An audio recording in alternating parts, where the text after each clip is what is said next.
PPE kit വാങ്ങിയതിൽ ഒരു അപാകതയുമില്ലെന്നും CAG രാഷ്ട്രീയം കളിക്കുകയാണെന്നും മുൻ ധനമന്ത്രി തോമസ് ഐസക്. കോവിഡ് കാലത്ത് സർക്കാർ അടിയന്തര ഇടപെടൽ നടത്തിയിട്ടുണ്ട്.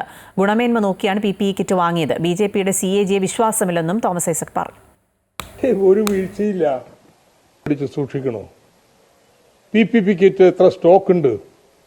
കൂടുതൽ രോഗി വരുമ്പോൾ കൂടുതൽ വേണ്ടിവരില്ലേ? അത് നാളെ കിട്ടാത്ത സാഹചര്യം ഉണ്ടാവും എന്നൊക്കെ അവരുടെ ഉത്തമ വിശ്വാസത്തിലുള്ള വിലയിരുത്തലാണ്.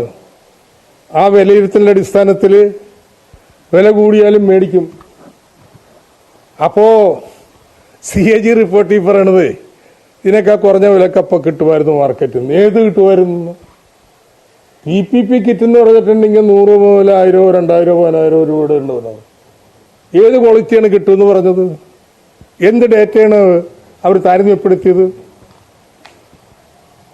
സർക്കാരിനെ ചെലവാരിക്കാൻ വേണ്ടിയിട്ട് ഒരു വസ്തുവാണ് കുറഞ്ഞു കിട്ടും.